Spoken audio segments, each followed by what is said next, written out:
Hello friends, good evening to all of you. मैं Vikas sir आज फिर से आप सभी को क्लास 12th के सोशलॉजी यानी समाजशास्त्र के अगले अध्याय जिसका नाम है औद्योगिक समाज में परिवर्तन और विकास, और फिर से आप सभी को अपना YouTube channel Bharati arts classes में स्वागत है। आज हम लोग बाबू पढ़ेंगे औद्योगिक समाज में परिवर्तन और विकास। इस चैप्टर में किसके बारे में हम लोगों को पढ़ना है, सबसे पहले इस चीज के बारे में हम लोग जानेंगे। तो देखिए यहाँ पे सबसे पहले हम लिखे हुए हैं कि इस अध्याय में हम सभी औद्योगिकरण, उसके बाद है भारत में औद्योगिकरण, तालाबंदी, हड़ताल, मजदूर संघ आदि के बारे में हम लोग इसके अंतर्गत क्या करेंगे, अध्ययन करेंगे। यानी कि आपको समझना यह है कि जो आपका अध्याय है औद्योगिक समाज में परिवर्तन और विकास, इस अध्याय में हम लोग पढ़ेंगे कि औद्योगिक समाज में परिवर्तन और विकास किस प्रकार से हुआ, इसके अंतर्गत आपको कौन कौन से टॉपिक पढ़ना है। तो सबसे पहले आप जानेंगे कि इसके अंतर्गत जो पढ़ना है वो है आपका औद्योगिकरण, भारत में औद्योगिकरण, तालाबंदी, हड़ताल, मजदूर संघ, ये सभी चीजों के बारे में हम लोग इस अध्याय के अंतर्गत पढ़ेंगे। तो चलिए आगे हम लोग बढ़ते हैं। सबसे पहला टॉपिक बाबू आपका है औद्योगिकरण। औद्योगिकरण क्या है, इसकी शुरुआत कब हुई थी, कहां से हुई थी, इसका कारण क्या था, है ना, इसकी परिणाम क्या थी, ये सारी चीजों के बारे में हम लोग जानेंगे।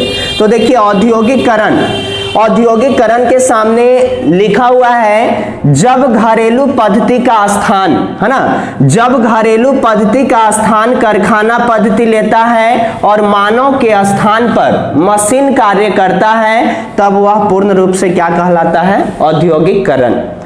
उसके बाद देखिएगा औद्योगिकरण की शुरुआत सर्वप्रथम इंग्लैंड से 18वीं शताब्दी में हुआ था। इसको भी आप देखेंगे, सर्वप्रथम औद्योगिकरण की शुरुआत जो है इंग्लैंड से 18वीं शताब्दी में हुआ था। अब इसके नीचे अगर हम लोग चलेंगे तो देखिए यहाँ पे औद्योगिकरण के कारण हमने लिखा है। तो सबसे पहला कारण क्या था बाबू, तो नए नए मशीनों का आविष्कार। यानी कि इंग्लैंड से सर्वप्रथम औद्योगिकरण की शुरुआत का कारण क्या बना था, तो सबसे पहला कारण था नए नए मशीनों का आविष्कार।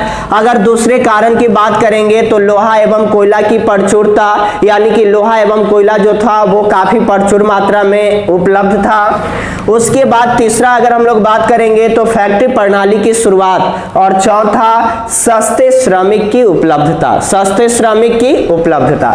तो देखिए इसमें हमने सबसे पहले आपको बता दिया औद्योगिकरण क्या है। औद्योगिकरण का परिभाषा आपको याद कर लेना है कि जब घरेलू पद्धति का स्थान कारखाना पद्धति लेता है और मानव के स्थान पर मशीन कार्य करता है, तो वह औद्योगिकरण कहलाता है। औद्योगिकरण की शुरुआत सर्वप्रथम इंग्लैंड से 18वीं शताब्दी में हुआ था, जिसका निम्नलिखित कारण है। निम्नलिखित कारण में सबसे पहला पॉइंट आप नोट कर लेंगे, नए नए मशीनों का आविष्कार, दूसरा लोहा एवं कोयला की प्रचुरता, तीसरा फैक्ट्री प्रणाली की शुरुआत, और चौथे नंबर में सस्ते श्रमिक की उपलब्धता, सस्ते श्रमिक की उपलब्धता। चलिए तो इसको नोट कर लीजिए, और फिर हम लोग दूसरा पॉइंट जो है वो पढ़ेंगे भारत में औद्योगिकरण। भारत में औद्योगिकरण, इसको नोट कीजिए। चलिए तो अब हम लोग दूसरे टॉपिक देखेंगे, भारत में औद्योगिकरण। अभी हम लोग देखे थे केवल औद्योगिकरण के बारे में, जिसमें आपको बताया गया कि औद्योगिकरण की शुरुआत सर्वप्रथम इंग्लैंड से 18वीं शताब्दी में हुआ था, जिसका कारण निम्नलिखित। अब हम लोग पढ़ेंगे भारत में औद्योगिकरण। तो भारत में बाबू अगर हम लोग औद्योगिकरण की बात करते हैं तो भारत में औद्योगिकरण की शुरुआत जो है 1960 के दशक में, है ना, भारत में औद्योगिकरण की शुरुआत जो है 1960 के दशक में सरकार के द्वारा किया गया था, जिसके अनुसार देखिए यहाँ पे जिसके अनुसार जो है विभिन्न राज्यों में उद्योगों का नियोजित विकास संभव हो सका था। यानी कि आप कह सकते हैं कि औद्योगिकरण के बाद जब भारत में 1960 के दशक में औद्योगिकरण की शुरुआत हुई, जिसके बाद जो है भारत के विभिन्न राज्यों में एक नियोजित है ना, नियोजित तरीके से या नियोजित रूप से जो है उद्योगों का क्या हो सका था, विकास संभव हो सका था। उसके बाद हम लोग अगर भारत में औद्योगिकरण के उद्देश्य की बात करते हैं तो भारत में औद्योगिकरण के उद्देश्य की अगर हम लोग बात करते हैं तो इसका मुख्य उद्देश्य था कि राष्ट्रीय और अंतरराष्ट्रीय है ना, राष्ट्रीय और अंतरराष्ट्रीय मांग वाली जितने भी वस्तुएं थी उसके उत्पादन में, उसका उत्पादन करना या उसके उत्पादन में क्या करना, वृद्धि करना। दूसरे अगर हम लोग इसका बात करेंगे उद्देश्य की तो दूसरा आयात निर्यात की शर्तों को क्या करना, लचीला बनाना, यानी कि अपने देश की अर्थव्यवस्था को दूसरे देश की अर्थव्यवस्था के साथ पूर्ण रूप से समायोजित कर उसके साथ जोड़कर अपने देश की वस्तुओं को निर्यात किया जाए और दूसरे देश से अपने देश में वस्तुओं को क्या किया जाए, मंगवाया जाए। तीसरा देखिएगा कुशल प्रबंधन। ये तीनों के तीनों जो था भारत में औद्योगिकरण का क्या था, उद्देश्य था। देखिए तो इसमें हम लोग भारत में औद्योगिकरण को आपको समझना है कि इसकी शुरुआत जो है 1960 के दशक में हुई थी, जिसके अनुसार विभिन्न राज्यों में उद्योगों का नियोजित रूप से क्या हो सका था, विकास संभव हो सका था, जिसका उद्देश्य था पहला राष्ट्रीय एवं अंतरराष्ट्रीय मांग वाली वस्तु की उत्पादन, दूसरा था आयात निर्यात की शर्तों को लचीला बनाना और तीसरा था कुशल प्रबंधन करना। देखिए इसमें कुछ हम भारत में औद्योगिकरण में अगर हम लोग बात करेंगे तो देखिएगा आप लोग ध्यान दीजिएगा, कुछ बातें हम मिटा रहे हैं नीचे से। अगर भारत में 1900 है ना, अगर भारत में 1999 से 2000 ईस्वी के बीच अगर हम लोग बात करते हैं तो 60% लोग जो थे बाबू वो प्राथमिक क्षेत्र एवं 17% जो लोग थे वो द्वितीयक क्षेत्र और 23% लोग जो थे वो तृतीयक क्षेत्र में क्या थे, कार्यरत थे। तो यहाँ पे आप स्टार पॉइंट में बनाइएगा भारत में औद्योगिकरण के शुरुआत होने के बाद अगर हम लोग बात करेंगे 1999 से 2000 ईस्वी के बीच है ना, 2000 ईस्वी के बीच अगर हम लोग बात करते हैं तो 1999 से 2000 ईस्वी में 60% लोग जो थे वो प्राथमिक क्षेत्र,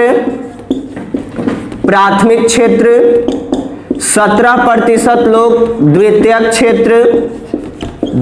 क्षेत्र और 23% लोग जो थे वो तृतीयक क्षेत्र में है ना, तृतीयक क्षेत्र में कार्यरत थे, तृतीयक क्षेत्र में क्या थे, कार्यरत थे।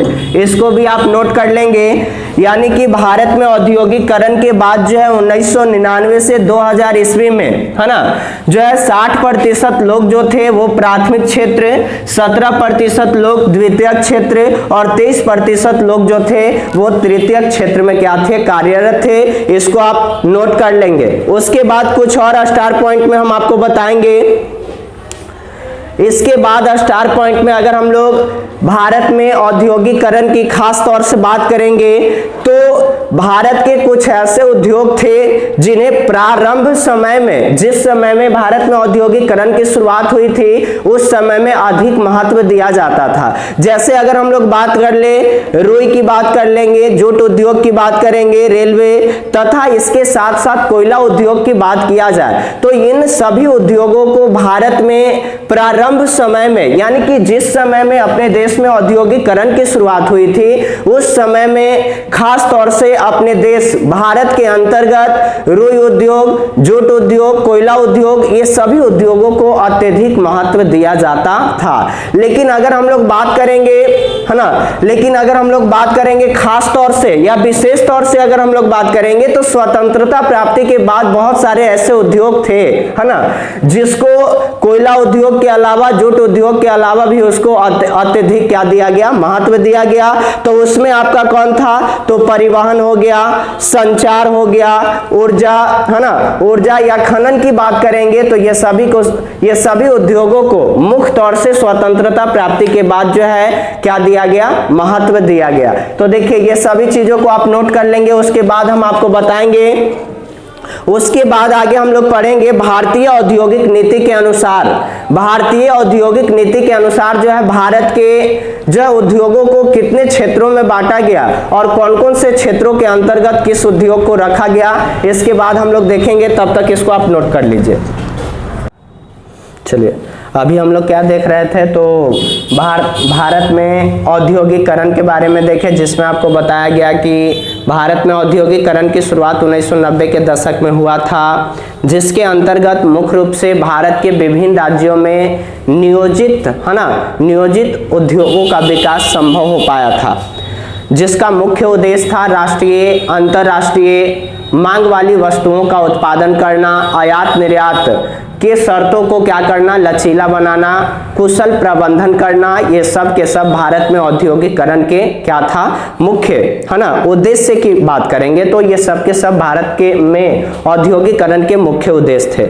उसके बाद हम आपको बताएं कि 1999 से 2000 ईस्वी तक अगर देखा जाए तो 60% लोग जो है वो प्राथमिक क्षेत्र के अंतर्गत, 17% लोग जो थे वो आपका द्वितीयक क्षेत्र और 23% लोग जो थे वो तृतीय क्षेत्र के अंतर्गत क्या थे, कार्यरत थे। उसके बाद हमने आपको बताया भारत में औद्योगिकरण में कि औद्योगिकरण की शुरुआत के समय से माना जाता है ऐसा कि भारत के कुछ ऐसे उद्योग थे जिनको ज्यादा महत्व दिया जाता था, जैसे जूट उद्योग हो गया, कोयला उद्योग हो गया, है ना, ये सब के सब जो है इसको पूर्व से ही, प्रारंभ से ही कह सकते हैं कि ज्यादा महत्व दिया जाता था। लेकिन स्वतंत्रता प्राप्ति के बाद देखा गया कि इसमें कुछ परिवर्तन हुआ और परिवर्तन के अनुसार भारत के परिवहन उद्योग हो गया, फिर आपका, है ना, परिवहन उद्योग के अलावा संचार उद्योग हो गया, यानी कि कुछ ऐसे उद्योग थे हैं, है ना, जिनको जो है स्वतंत्रता प्राप्ति के बाद जो है कुछ विशेष महत्व दिया गया। उसके बाद हम आपको बताएं, यहाँ पे आपको समझना है कि भारतीय औद्योगिक नीति, भारतीय औद्योगिक नीति को 1956 के अनुसार, है ना, यानी कि 1956 में अपनाया गया था, जिसके अनुसार भारतीय उद्योगों को मुख्य रूप से 3 भागों में क्या कर दिया गया था, बांटा गया था। यानी कि भारत में औद्योगिकरण की बात करेंगे तो भारत में औद्योगिकरण के अंतर्गत भारतीय औद्योगिक नीति को अपनाया गया था 1956 ईस्वी में, जिसके अनुसार भारतीय उद्योगों को मुख्य रूप से 3 भागों में क्या कर दिया गया था, बांट दिया गया था, जिसमें सबसे पहला है प्राथमिक क्षेत्र। अब हम लोग देखेंगे तो प्राथमिक क्षेत्र के अंतर्गत परमाणु ऊर्जा, रेलवे, डाक, है ना, उत्पादन और नियंत्रण, ये सभी उद्योगों को क्या किया गया है, शामिल किया गया है। अगर हम लोग खास तौर से द्वितीयक क्षेत्र की बात करेंगे तो इसके अंतर्गत मशीन टूल्स, रबड़, जल परिवहन, उर्वरक इत्यादि उद्योगों को क्या किया गया है, शामिल किया गया है। अगर हम लोग तृतीयक क्षेत्र की बात करेंगे तो तृतीयक क्षेत्र के अंतर्गत जो है सभी उद्योगों को, यानी कि मिला जुलाकर सम्मिलित रूप से कह सकते हैं कि तृतीय क्षेत्र के अंतर्गत जो है सभी उद्योगों को क्या किया गया है, शामिल किया गया है। जैसे आप उद्योग की बात करेंगे, है ना, तो फिर आपका सार्वजनिक उद्योग होता है, निजी उद्योग होता है, कुछ मध्यम उद्योग, बड़े पैमाने का उद्योग, यानी कि मुख्य रूप से तृतीय क्षेत्र के अंतर्गत जो है सम्मिलित रूप से विभिन्न प्रकार के उद्योगों को क्या किया गया है, सम्मिलित किया गया है। उसके नीचे देखिएगा नेक्स्ट पॉइंट जो है बाबू आपका भारत में भूमंडलीकरण और उदारीकरण। भारत में भूमंडलीकरण और उदारीकरण से उद्योगों में या भारतीय उद्योगों में क्या परिवर्तन आया था, उस बात को हम लोग देखेंगे। तो देखिए सबसे पहले जानेंगे कि भूमंडलीकरण क्या है, इसकी शुरुआत कब हुई और इसको आने से भारत के, है ना, भारत के उद्योगों में क्या परिवर्तन आया। तो सबसे पहले यहाँ पे ध्यान दीजिएगा भूमंडलीकरण। भूमंडलीकरण की शुरुआत अगर बात किया जाए तो भूमंडलीकरण की शुरुआत 1990 के दशक में क्या हुआ था, है ना, प्रारंभ हुआ था, या कह सकते हैं डायरेक्ट कि भूमंडलीकरण की शुरुआत 1990 के दशक में हुआ था, है ना। हुआ था, जिसके कारण भारतीय कंपनियों के द्वारा, है ना, भारतीय कंपनियां जितना भी थी वो सारी कंपनियों के द्वारा जो है बिना किसी पूंजी श्रम के, है ना, बिना किसी पूंजी श्रम के धारा प्रवाह जो है व्यापार करना क्या कर दिया गया था, शुरू कर दिया गया था, जिसके कारण भारत के अधिकांशतः, है ना, अधिकांशतः जो उद्योग थी, कंपनियां थी, वो इसके कारण जो है बहुराष्ट्रीय कंपनियां बन गई थी। और बहुराष्ट्रीय कंपनियां का मतलब होता है कि वैसा कंपनी, है ना, वैसा कंपनी जो अपने देश के अलावा अन्य देशों में कार्यरत होता है, वैसे कंपनी को हम लोग बहुराष्ट्रीय कंपनियां कहते हैं, है ना।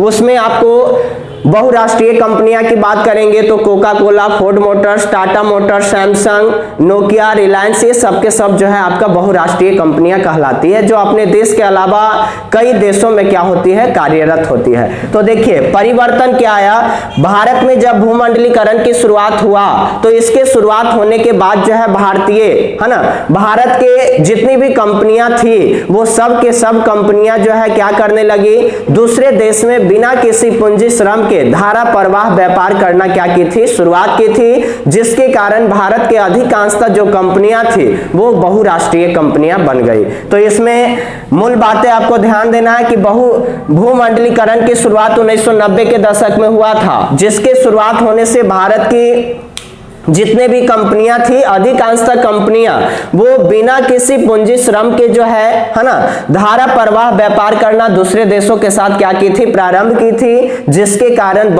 यानी कि भारत की जो कंपनियां थी वो कैसी कंपनी बन गई थी, बहुराष्ट्रीय कंपनियां। अब देखिए दूसरे बात हम लोग टॉपिक पे बात करेंगे, उदारीकरण। उदारीकरण यहां ध्यान दीजिएगा, उदारीकरण क्या है। तो उदारीकरण की बात करें तो उदारीकरण की शुरुआत आप सुने होंगे 1991, है ना, 1991 ईस्वी में नई आर्थिक नीति के तहत जो है उदारीकरण, निजीकरण और वैश्वीकरण, ये तीनों को सम्मिलित किया गया है, जिसमें आपको पढ़ना यहाँ है केवल उदारीकरण के बारे में। तो देखिए उदारीकरण के बारे में यहां हमने लिखा है कि उदारीकरण वह प्रक्रिया है जिसमें कोई राष्ट्र या देश अपनी नीतियों का निर्माण इस प्रकार करती है जिसके द्वारा अर्थव्यवस्था को उदार या क्या बनाया जा सके, है ना, उदार या व्यापक बनाया जा सके। यानी कि आप कह सकते हैं कि किसी भी सरकारी संस्था या व्यापार को स्थापित करने के लिए जो उसमें नियम कानून लगाई जाती है, वो नियम कानूनों को पूर्णतः लचीला बनाना ही क्या कहलाता है, उदारीकरण कहलाता है। लेकिन हमने यहाँ दूसरी भाषा में आपको लिखा है कि उदारीकरण वह प्रक्रिया है जिसमें कोई राष्ट्र या देश अपनी नीतियों का निर्माण इस प्रकार करती है जिसके द्वारा अर्थव्यवस्था को उदार या क्या बनाया जा सके, व्यापक यानी कि सरल बनाया जा सके। इसी प्रक्रिया को हम लोग उदारीकरण कहते हैं। उदारीकरण की शुरुआत बाबू 1991 के दशक में, है ना, 1991 के दशक में हुआ था। अगर हम लोग बात करेंगे मुख्य तौर से अगर उदारीकरण की मुख्य विशेषताएं की बात किया जाए तो उदारीकरण का मुख्य विशेषता था आपका उद्योगों, है ना, उद्योगों के लाइसेंस, है ना, उद्योगों के लाइसेंस को क्या करना, पूर्ण रूप से उद्योगों के लाइसेंस को मुक्त करना। ये उदारीकरण की क्या थी, मुख्य विशेषताएं थी। दूसरी विशेषता की बात करेंगे तो उद्योगों को आवश्यक, है ना, उद्योगों को आवश्यक प्रतिबंधों से क्या करना था, मुक्त करना था। उद्योगों को जो आवश्यक प्रतिबंध थी वो सारे प्रतिबंधों से मुक्त करना किसका काम था, उदारीकरण की मुख्य उद्देश्य यानी कि मुख्य विशेषता की बात करेंगे या मुख्य उद्देश्य की बात करेंगे तो उदारीकरण का मुख्य उद्देश्य था कि पूर्ण रूप से उद्योगों को, है ना, उद्योगों के लाइसेंस से पूर्ण रूप से मुक्त करना। और दूसरा था इसका मुख्य विशेषता कि उद्योगों को आवश्यक प्रतिबंधों से क्या करना, मुक्त करना। तो ये भी आप लिख सकते हैं उदारीकरण के मुख्य विशेषताएं। उदारीकरण के मुख्य विशेषता में पहला आप लोग लिख लीजिएगा, पहला लिखना है उद्योगों को आवश्यक प्रतिबंधों से मुक्त करना, उद्योगों को आवश्यक प्रतिबंध से मुक्त करना। दूसरा लिख लीजिएगा उद्योगों को बाजार रूप में प्रयोग करना, उद्योगों को बाजार रूप में क्या करना, प्रयोग करना। तीसरा लिख लेना है उद्योगों को लाइसेंस मुक्त करना, उद्योगों को लाइसेंस मुक्त करना। चलिए इतना आप लोग लिखिए, फिर अगले टॉपिक पे हम लोग चलेंगे जिसमें बताएंगे कि इसी उदारीकरण के अंतर्गत कुछ नीति को अपनाया गया था, जैसे संरक्षणवाद हो गया, फिर आपका विकेंद्रीकरण हो गया, व्यापारीकरण हो गया, ये सभी चीजों को हम लोग देखेंगे इसी में। तब तक इसको आप नोट कर लीजिए।